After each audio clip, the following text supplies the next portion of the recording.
It's midnight. A man sits at a kitchen table in a small apartment. His rent is due on Friday. His account holds $43. He opens a browser, finds a short-term loan site, and clicks through 4 screens in 2 minutes. He does not read the rate. He does not calculate the total. He clicks agree and closes the laptop. Most people watching that would say he made a poor choice. That framing is wrong. It misses what actually happened. Financial pressure takes up space in your mind, real space. When rent, salary, and overdraft fees are running in the background, your brain has less room to reason. The same person, under the same conditions, thinks worse. Not because something is broken, because something is full. This is not a character flaw. It is how attention works. Your brain can only hold so much at once. When money problems fill the foreground, planning shrinks. Evaluation shrinks. The future gets harder to picture. Here is what that actually means. The companies that offer short-term loans, rollover credit, and late fees are not catching people off guard. They are operating at the exact moment when the mind is least able to assess an offer. That timing is not accidental. Think about where payday loan shops are built. Not in wealthy neighborhoods, near bus stops and low-wage workplaces, near the places where people are already stretched thin. Think about the alarm on your phone, the one that wakes you at 5:30 for a shift that does not pay enough to cover childcare.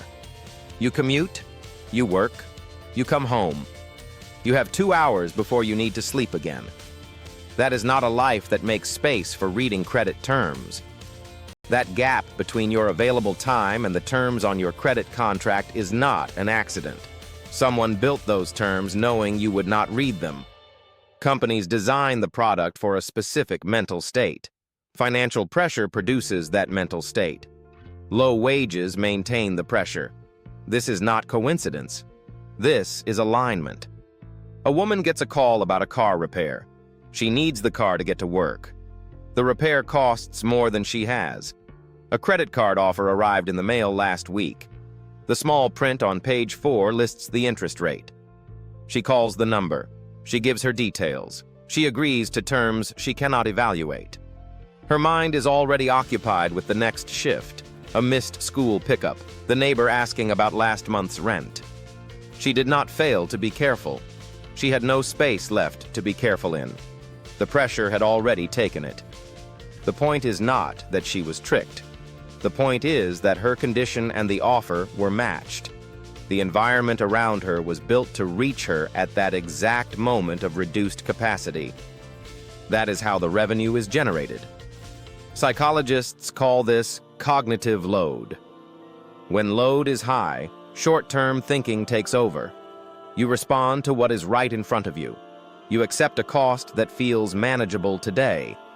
You do not calculate what it costs across 6 months. Researchers who study this find the same result across different countries and different types of financial pressure. When the gap between income and obligation grows, cognitive scores fall. Close the gap, the scores recover. The person did not change. The conditions did. You sign the lease because you need the room, not because the lease is fair. You take the advance because Friday is close, not because the rate makes sense. Under pressure, the brain optimizes for now. The behavior that financial pressure produces is not a failure. It is a resource. Someone is drawing income from it. Think about who holds the revenue. Not the person making the late payment, but the company that designed the late fee. Not the worker taking the loan, but the company that set the rate. The pressure does not land on them. It lands on the person who needed the loan in the first place. Late fees are not punishments for the disorganized. They are a revenue line. The more tenants who are stretched thin, the more predictable that income becomes. A landlord who charges a daily fee for late rent does not want tenants to be late, but the business functions better when some are. Nobody built these products to punish people for being poor. They built them to be used by people who are. The condition that makes you take the product is the same one that keeps you inside it. You cannot solve this by being more disciplined.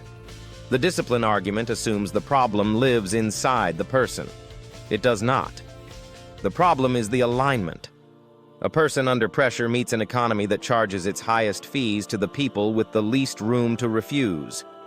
There is no version of this where being smarter solves it. When every hour is used and every dollar is spoken for, the mental space is already gone. The smarter choice requires room that the pressure has already taken. The man at the kitchen table was not stupid. He was occupied. Every part of his thinking was managing a real threat. The loan company knew that. The product was built for it. That is not a flaw in the system. That is the system. Want to see the hidden rules shaping money, power, and human behavior? Subscribe to Unseen Forces.